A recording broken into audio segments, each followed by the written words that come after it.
मंगल के 6 अनुयोग हैं। माने 6 प्रश्न उठाए हैं उन्होंने। मंगल क्या है? मंगल किसके होता है? किस कारण से मंगल उत्पन्न होता है? मंगल किसमें उत्पन्न होता है? कब तक मंगल रहता है? मंगल कितने प्रकार का है?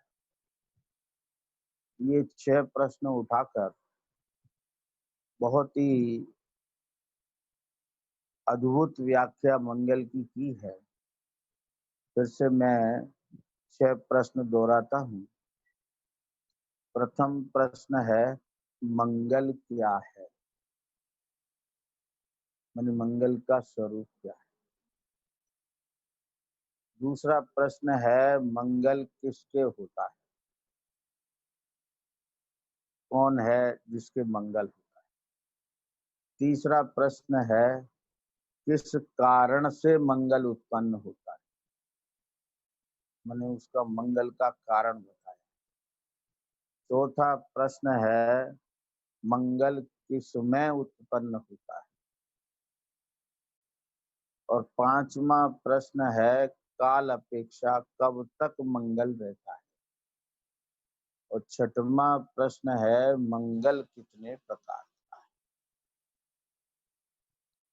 तो अब प्रथम प्रश्न आता है कि वीरसेन स्वामी की भाषा में किम मंगलम, तो उनकी भाषा में ही उत्तर है, जीवो मंगलम। न सर्व जीवानां मंगलत्व प्राप्ति, द्रव्यार्थिक नयापेक्षा मंगल पर्याय परिणत जीवस्य, और पर्यार्थिक नयापेक्षा केवल ज्ञानादि पर्यायाणाम च मंगलत्वाभ्युपगमात्। देखो, प्रथम प्रश्न क्या, किम मंगलम, और उत्तर क्या कि जीवो मंगलम। ये ऐसा प्रश्न है और ऐसा इसका उत्तर है कि ये मुमुक्षु के हृदय को दोलायमान कर देता है। अध्यात्म के रसिक को अध्यात्म रस से ओतप्रोत कर देता है। चत्तारी मंगलम तो सुना था, पर जीवो मंगलम नहीं सुना था। आचार्य वीरसेन स्वामी कहते हैं कि जीवो मंगलम। मंगल क्या है? कि जीव ही मंगल है। क्या अद्भुत! हाँ? कि जीव ही मंगल है और कोई मंगल नहीं है। कि हाँ, जीव ही मंगल है। लेकिन आचार्य भगवान कहते हैं कि जीव को मंगल कहने से सभी जीवों को मंगलत्व की प्राप्ति नहीं होती। जीव मंगल है, ये बात तो सही है, पर सभी जीवों को मंगलत्व की प्राप्ति नहीं होती। माने सभी आत्मा परमात्मा है, पर सभी को परमात्म तत्व की प्राप्ति नहीं होती। क्या समझ में आया? ऐसा इसका भाव है। सभी आत्मा भगवान है, माने तो भगवान, नहीं माने तो भगवान, पर सबको ऐसी प्राप्ति नहीं होती है। प्राप्ति का मतलब क्या? माने ऐसा ज्ञान श्रद्धान आचरण नहीं होता सबको। जैसा कि आत्मा परमात्मा है, ऐसा ज्ञान श्रद्धान आचरण नहीं होता। इसी प्रसंग में यहाँ समझो कि जीव मंगल है, ऐसा ज्ञान श्रद्धान आचरण की प्राप्ति सबको नहीं होती। जीव तो मंगल है, पर सबको इस मंगलत्व की अनुभूति नहीं होती। ये बात आचार्य भगवंत कहते हैं, खेद के साथ कहते हैं। पहले प्रसन्नता के साथ कहते हैं कि जीवो मंगलम, जीव मंगल है। फिर खेद के साथ कहते हैं जीव तो मंगल है, किंतु सभी जीवों को मंगलत्व की प्राप्ति नहीं है। अब दो नयों से वर्णन करते हैं, जो मंगल कैसे और मंगलत्व की प्राप्ति कैसे। तो पहले द्रव्यार्थिक नय से वर्णन किया। द्रव्यार्थिक नयापेक्षा मंगल पर्याय परिणित जीवस्य। इसका अर्थ होता है कि द्रव्यार्थिक नय की अपेक्षा मंगल पर्याय से परिणित जीव और पर्यार्थिक नयापेक्षा केवल ज्ञानादि पर्यायाणाम च मंगलत्वाभ्युपगमात्। इसका अर्थ है कि पर्यार्थिक नय की अपेक्षा केवल ज्ञानादि पर्यायों को मंगल बना माना है। देखो, इसमें दो नयों से बात की, एक द्रव्यार्थिक नय से की है और एक पर्यार्थिक नय से। द्रव्यार्थिक नय से तो मंगल उसे कहा है जो मंगल पर्याय से परिणित है। इसका मतलब सभी जीव मंगल नहीं। और पर्यार्थिक नय से केवल ज्ञानादि पर्यायों को मंगल माना है, अन्य पर्यायों को माने मिथ्यात रागादि पर्यायों को मंगल नहीं माना। ये इसका भाव है। आगे इसका खुलासा करेंगे। प्रथम स्पष्टीकरण। मंगल पर्याय से परिणित दिगंबर आचार्य वीरसेन स्वामी ने 6 अनुयोग द्वारा महामंगल किया। देखो, प्रथम ही प्रश्न है कि मंगल, उत्तर है जीवो मंगल। अर्थात मंगल क्या है कि जीव ही। प्रश्न आता है कि पूजा पीठिका में अनंतादिक 4 मंगल कहे हैं और यहाँ वीरसेन स्वामी जीव को मंगल कह रहे हैं। इनसे तो आ रहे हैं 4 मंगल हैं। चत्तारि मंगलम, अरिहंता मंगलम, सिद्धा मंगलम, साहु मंगलम, केवली प्रत्यय। और यहाँ कह रहे हैं जीवो मंगलम। क्या ख्याल है? तो हाँ, वास्तव में जीव का स्वभाव ही मंगल होने से स्वाश्रित अरहंतादि अवस्थाएं भी मंगल है। मूल में तो जीव ही मंगल है। यदि जीव मंगल ना होता तो अरहंतादिक मंगल कैसे होता? विचारने की बात। यदि वृक्ष ही न होता तो फल कहाँ से होते? यदि कारण ही न होता तो कार्य कहाँ से होता? यदि स्वभाव ही न होता तो स्वभाव पना कहाँ से आता? तो जीव ही न होता तो अरहंतादिक कहाँ से आते? इसलिए यदि अरहंतादिक मंगल है तो जीव मंगल है, और जीव मंगल का स्वभाव मंगल होने से स्वाश्रित अरहंतादि अवस्थाएं भी मंगल हैं, क्योंकि मूल में तो जीव ही मंगल। अगला प्रश्न आता है कि जीव को ही मंगल क्यों कहा? उत्तर, शुद्ध न से नो कर्म द्रव्य कर्म भाव कर्म से रहित केवल ज्ञान दर्शनमय होने से जीव स्वभाव से ही मंगल है। ज्ञान दर्शन से रहित होने से अन्य वस्तुएं मंगल नहीं। मंगल तो जीव ही है। क्यों मंगल है जीव? कि जीव में नो कर्म द्रव्य कर्म भाव कर्म रूपी मल नहीं है, इसलिए शुद्धने से जीव मंगल है। ये तो बात रही नास्ति से। अस्थि से केवल ज्ञान दर्शनमय है। केवल ज्ञान दर्शनमय होने से जीव स्वभाव से ही मंगल। ज्ञान दर्शन से रहित होने से जितनी भी जड़ वस्तुएं हैं वे कोई भी मंगल नहीं। क्यों नहीं है? कि उनमें केवल ज्ञान दर्शन नहीं। अब प्रश्न होता है, केवल ज्ञान दर्शन जीव के कैसे?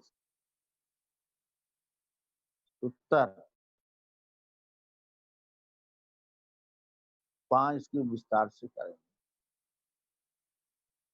अब प्रश्न आता है, इस कथन से तो सभी जीव मंगल हो जाएंगे। जब आप कहते हो कि जीव मंगल है तो सभी जीव मंगल हो जाएंगे, तो वीरसेन स्वामी उत्तर देते हैं, ये कोई दोष नहीं है, क्योंकि यह इष्ट ही है। क्या जोरदार उत्तर देते हैं। पहले तो ये कहते हैं कि सभी जीव मंगल हो जाएंगे, तो हो जाने दो, इसमें कोई दोष नहीं। फिर कहते हैं कि यह मुझे इष्ट ही है, माने मुझे जीव को मंगल देखना ही इष्ट है। हमें जीव को रागी संसारी दुखी देखना इष्ट नहीं है। हमें तो जीव जो है वो मंगलमय केवल ज्ञान दर्शन स्वाभाविक देखना ही इष्ट है। केवल ज्ञानादि अनंत धर्मात्मक होने से सभी जीव मंगल हैं। केवल ज्ञान आदि ऐसे अनंत धर्म हैं आत्मा में, एक नहीं है, और वे सभी इस जीव में हैं, इसलिए जीव मंगल है। फिर कहा, न सर्व जीवानाम मंगलत्व प्राप्ति, परंतु सभी जीवों को मंगलत्व की प्राप्ति नहीं होती। पहले प्रशंसा के साथ कहते हैं कि मंगलम जीवो मंगल, जीव ही मंगल है। फिर कहते हैं कि सभी जीवों को मंगलत्व की प्राप्ति नहीं। जब मंगल है और मंगलत्व की प्राप्ति क्यों नहीं होती? कैसे जो है, सभी जीव जब मंगल है तो मंगलत्व की प्राप्ति क्यों नहीं?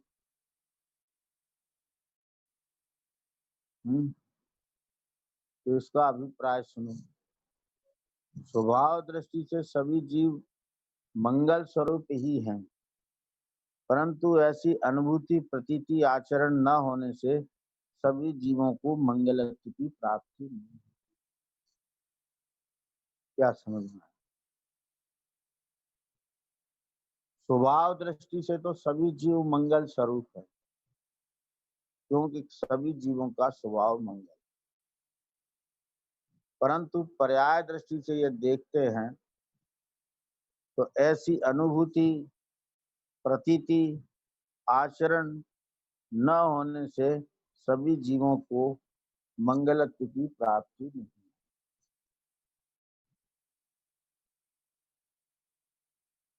क्या जोरदार बात! जीव मंगल है और मंगलत्व की प्राप्ति नहीं है।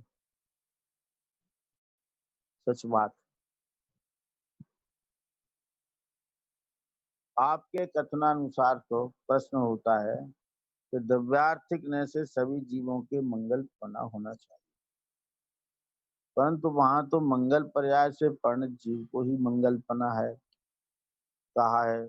तब तो द्रव्यार्थिकने से सभी जीव मंगल नहीं हुए। आप कह रहे हो सभी जीव मंगल है, तो कैसे स्पष्ट करो? ये प्रश्न जो है बहुत मार्मिक है। क्या के कथनानुसार तो द्रव्यार्थिकने से सभी जीवों के मंगल पना होना चाहिए।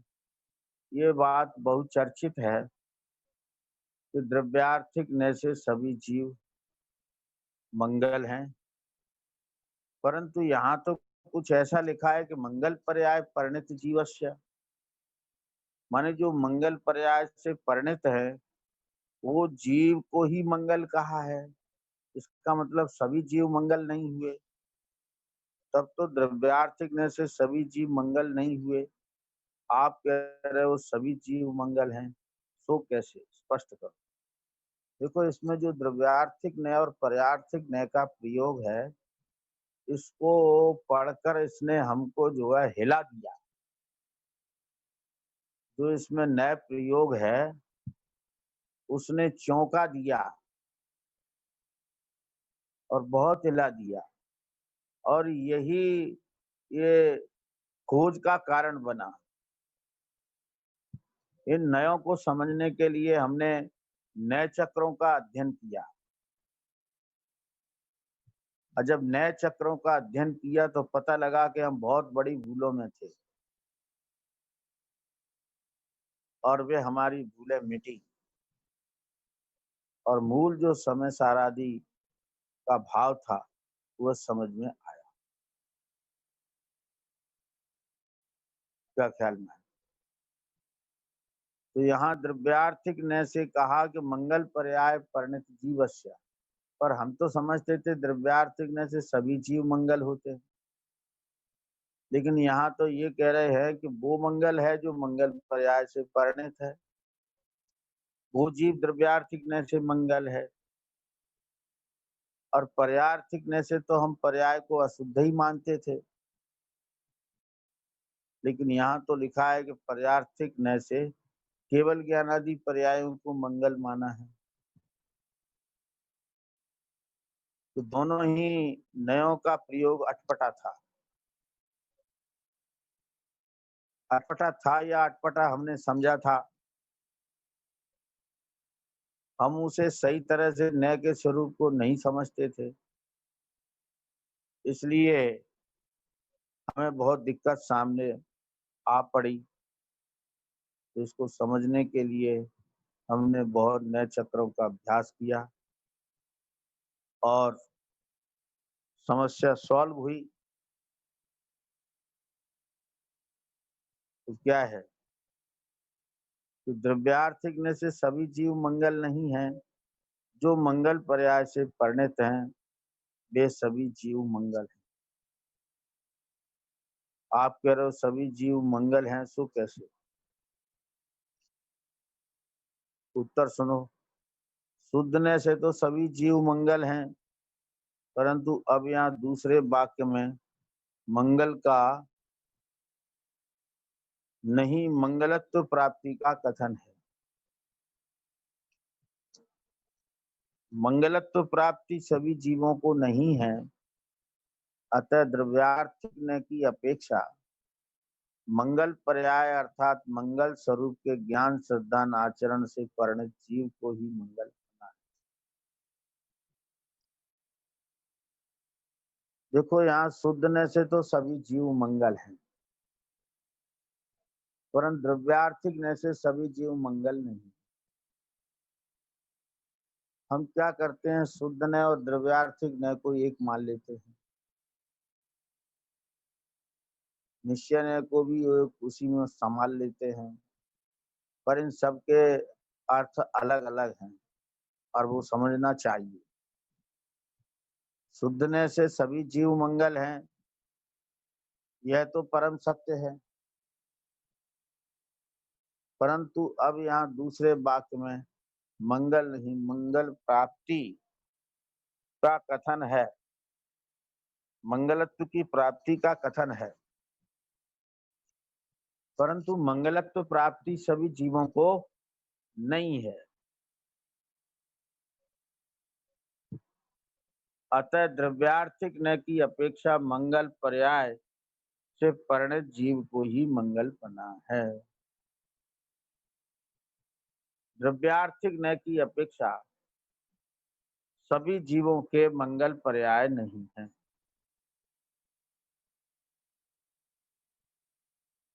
अर्थात मंगल स्वरूप के ज्ञान श्रद्धा आचरण से परिणत जीव को ही मंगल माना है।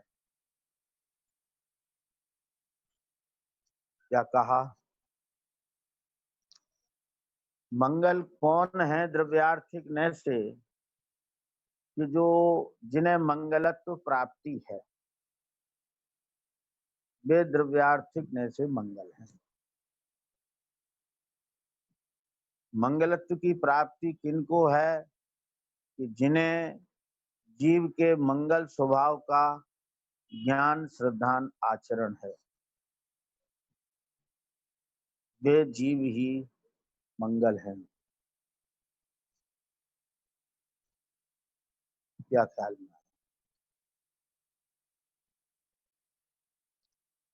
प्रश्न आता है कि मंगल पर्याय का ग्रहण होने से पर्यार्थिक न होना चाहिए, परंतु यहाँ द्रव्यार्थिक न कैसे? उत्तर, यहाँ मंगल पर्याय मुख्य नहीं है। मंगल पर्याय से परिणित जीव द्रव्य मुख्य है। मंगल तो पर्याय है, लेकिन उस पर्याय से परिणित कौन है? जीव द्रव्य परिणित है, इसलिए यह जीव द्रव्य मुख्य है, इसलिए द्रव्यार्थिक न का कथन। बहुत चलती है ये बात कि पर्याय परिणमित होती है, पर्याय बदलती है, पर्याय परिणमन करती है, पर्याय में परिणमन होता है, परंतु ऐसा नहीं है। तो फिर कैसा है कि द्रव्य परिणमित होता है, द्रव्य की पर्याय बदलती है।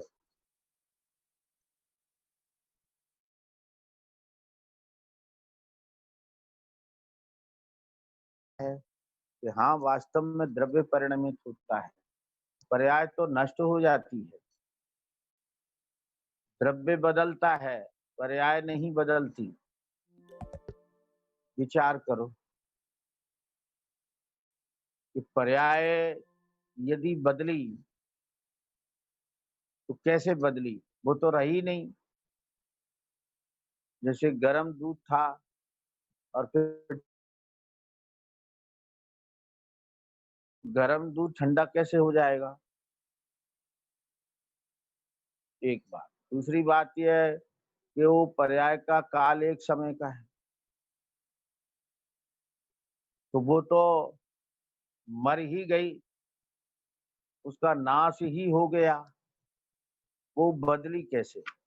लोक में भी कहते हैं कि तुम बहुत बदल गए। बहुत बदल गए, इसका क्या मतलब? इसका मतलब ये है कि वो है तभी तो बदला।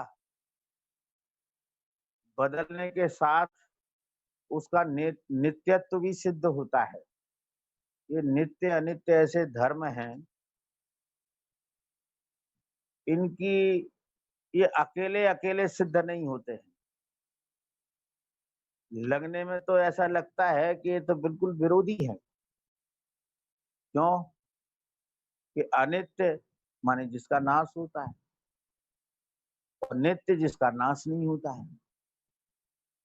तो दोनों एक कैसे हो जाएंगे? पर ये दोनों एक ही होते हैं।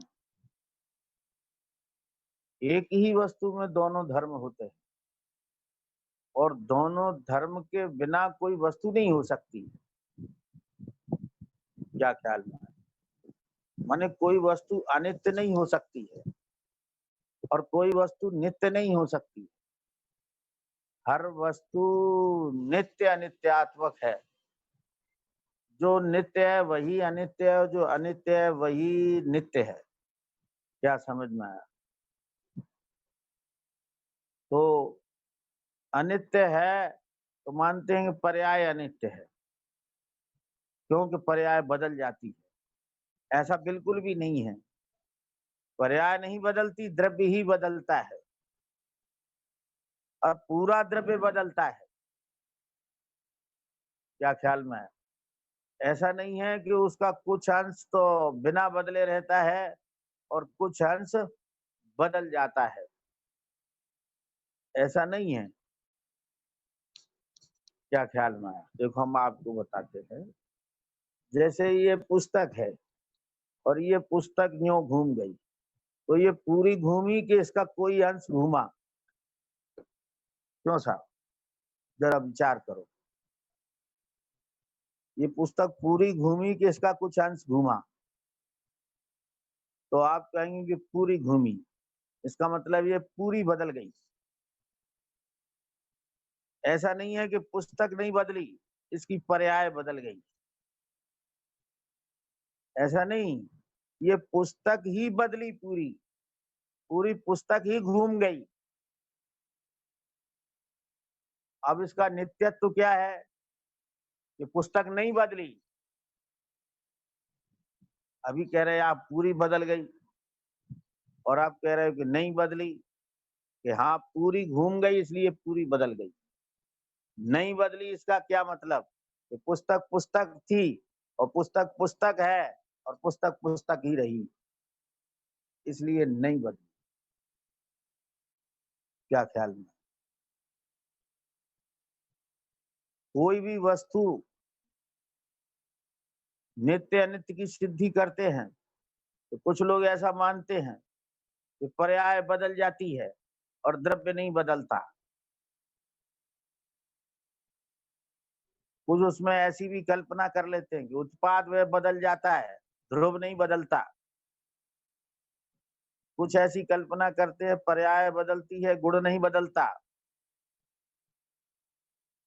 लेकिन सर्वार्थ सिद्धि में एक जगह आया है कि वस्तु बदलती है तो उसका कोई भी अंश ऐसा नहीं रहता कि जो नहीं बदलता हो। पूरी ही वस्तु बदलती है, तो फिर वो नित्य कैसे रहेगी? कि पूरी ही वस्तु नहीं बदलती। ये तो बात विपरीत हो गई कि हाँ ऐसा ही है धर्म, पूरी वस्तु बदलती है और पूरी नहीं बदलती। जैसे जो है, कोई बच्चा बचपन से जवान अवस्था में आ गया, तो जवान अवस्था में आ गया तो उसका बताओ कौन सा ऐसा अंश था जो नहीं बदला, और कौन सा अंश था जो बदल गया? बता सकते हो आप? जो बच्चा था, बचपन था उसका, और अब वो जवान हो गया, तो उसका कौन सा अंश बदल गया और कौन सा अंश नहीं बदला? कौन सा अंश नित्य था जो नहीं बदला, और कौन सा अंश अनित्य था सो बदल गया? क्या समझ में? तो मैं तो समझता हूँ शरीर का एक भी ऐसा अंश नहीं था जो न बदला हो।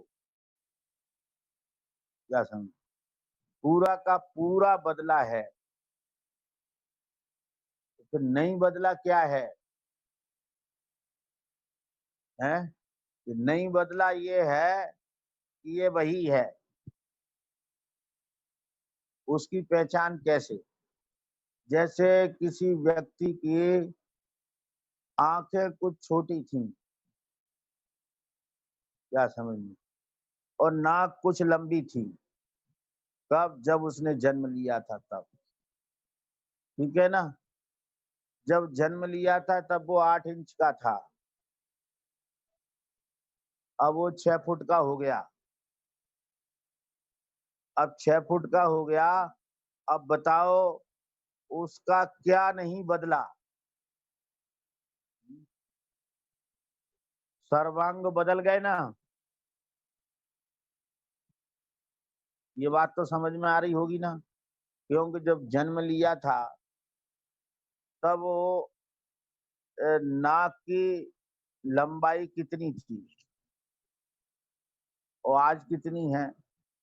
तब हाथ की लंबाई कितनी थी और आज कितनी है? तो हर अंग बदला। क्या समझ में? कोई भी अंश ऐसा नहीं बचा जो नहीं बदला हो, सब बदला। फिर उसकी पहचान कैसे हो गई कि ये वही है? अगर वो नहीं बदला तो उसमें नित्यत्व है, तो वो नहीं बदला। क्या नहीं बदला? जब बचपन में जन्म लिया था तब आंखें छोटी थी, आज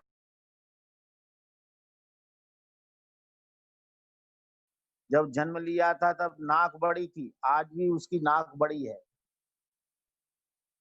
इसलिए नहीं बदला। क्या समझ में आया? नहीं बदला और पूरा बदला। जितनी बड़ी आंख थी उतनी बड़ी उससे तो बहुत बड़ी हो गई। नाक मान लीजिए तब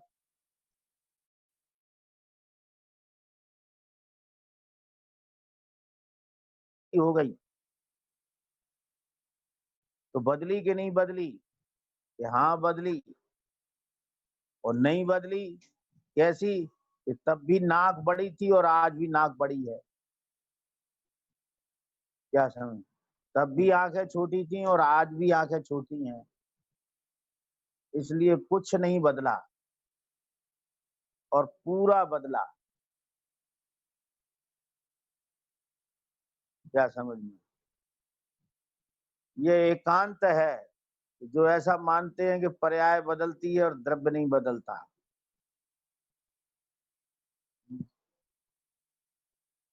पूरी ही वस्तु बदलती है और पूरी ही नहीं बदलती। बदलता है तो उसका कोई भी अंश ऐसा नहीं रहता जो नहीं बदलता हो। और अगर ऐसा हो गया तो बहुत बड़ी समस्या खड़ी हो जाएगी। क्या समझ में आया? बच्चे का कोई अंग बढ़ जाए और कोई अंग न बढ़े तो क्या होगा? हैं? इसलिए उसके सारे ही अंग बढ़ते हैं और इसी का नाम बदलना है। पर जिस अनुपात में थे उसी अनुपात में रहते हैं, इसलिए नहीं बदलना है। इसी प्रकार प्रत्येक द्रव्य निरंतर बदलता है, फिर भी जो द्रव्य है वो वही द्रव्य रहता है। जैसे जीव जीव रहता है, कभी अजीब नहीं होता है। और अजीब कभी अजीब अजीब ही रहता है, कभी जीव नहीं होता है। ये उसका न बदलना है। लेकिन बदलता है वो पूरा ही बदलता है। वस्तु का ऐसा कोई भी अंश नहीं रहता जो नहीं बदलता और प्रति समय बदलता है। इसलिए वस्तु बदलती है, द्रव्य बदलता है, पर्याय नहीं बदलती। पर्याय का तो नाश हो जाता है। समझ में आया ना? पर्याय उत्पाद विनाश स्वरूप है। इसलिए ये भ्रांति है कि पर्याय बदल जाती है और द्रव्य नहीं बदलता। सही बात यह है कि द्रव्य बदलता है और पर्याय पूर्व पर्याय का नाश होता है और नवीन पर्याय उत्पन्न होती है। ये जिनागम का सिद्धांत है। नहीं समझने से लोग ऐसा अर्थ कर लेते हैं कि भाई द्रव्य नहीं बदला, पर्याय बदली है। कुछ लोग दृष्टांत देते हैं क्या? कि देखो कुंडल थे और कुंडल टूटकर अंगूठी बन गई, तो क्या बदली? कि पर्याय बदल गई, सोना नहीं बदला। हम्म, भ्रांति है। सोना ही बदला है। क्या? सोना ही बदला है, कुंडल नहीं बदले। कुंडल पर्याय का तो नाश हो गया और अंगूठी पर्याय का उत्पाद हो गया। ख्याल में है ना? लेकिन कौन बदला? सोना बदला। कैसा?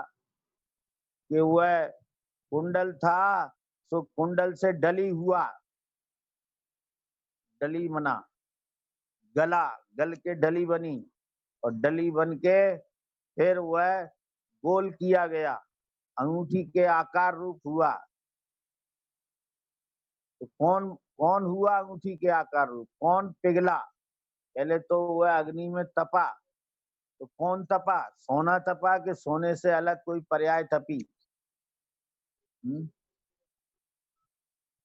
तो सोना ही तपा, और फिर वो सोना गला, और फिर उसकी डली बनी, और फिर वो डली अंगूठी के आकार रूप हुई।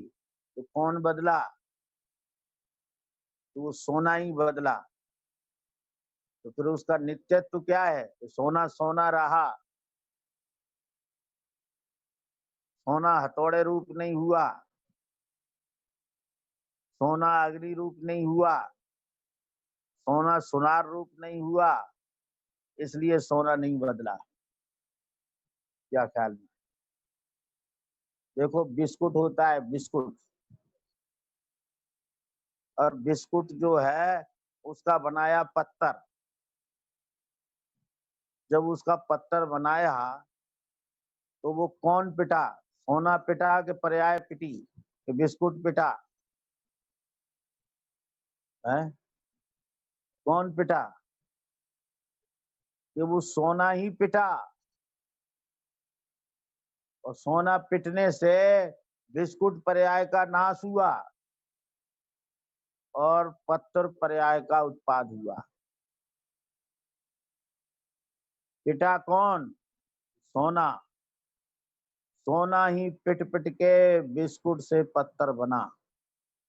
तो कौन बदला? सोना बदला। और कौन नहीं बदला?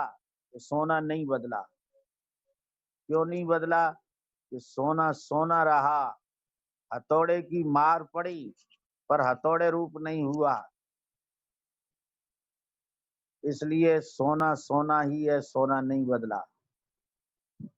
और बदलने की बात कह रहे हो तो सोना ही बदला, कोई दूसरा नहीं बदला। क्या ख्याल में? इसलिए धारणा निकाल देना कि द्रव्य नहीं बदलता, पर्याय बदलती है। सच बात यह है कि द्रव्य ही बदलता है, पर्याय का तो पूर्व पर्याय का नाश हो जाता है और नवीन पर्याय उत्पन्न होती है। ऐसे हजारों कथन जैन शास्त्रों में। क्या समझ में? तो यहाँ परिणमित कौन हुआ है? मंगल पर्याय से परिणत कौन हुआ? तो जीव द्रव्य परिणत हुआ, इसलिए वो जीव द्रव्य विषय है, इसलिए द्रव्यार्थिक ने का कथन हुआ। क्या आसान? तो द्रव्यार्थिक जैसे मंगल कौन?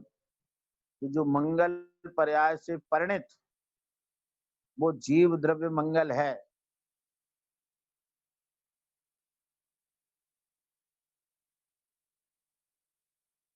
और मंगल पर्याय क्या है?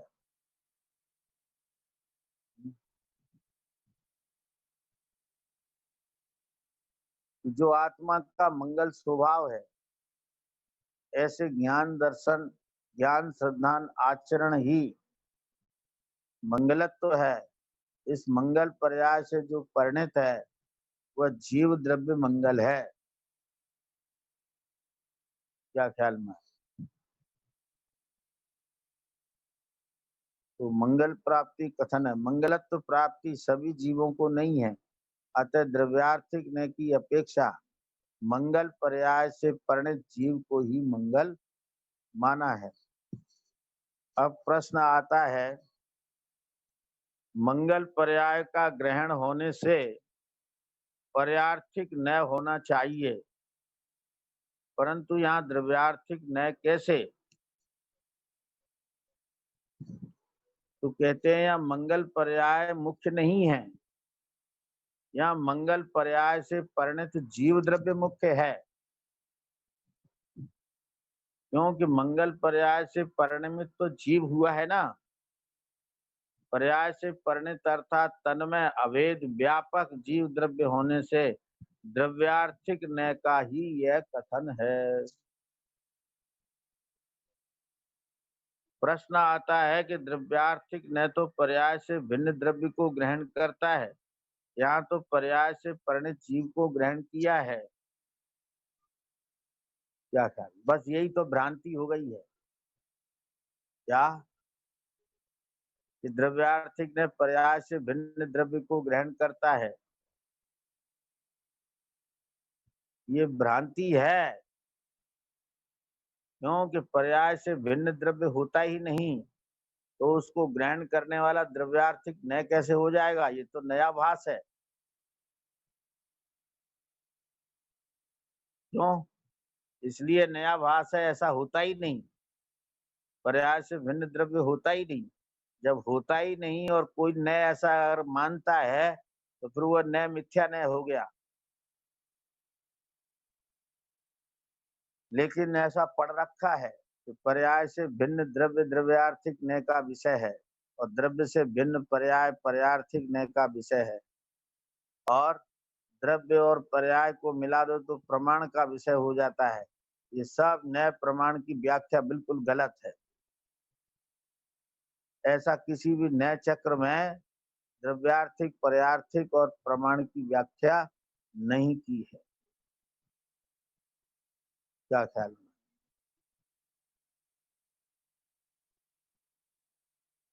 यहाँ तो मंगल पर्याय मुख्य है नहीं, मंगल पर्याय से परिणित जीव द्रव्य मुख्य है।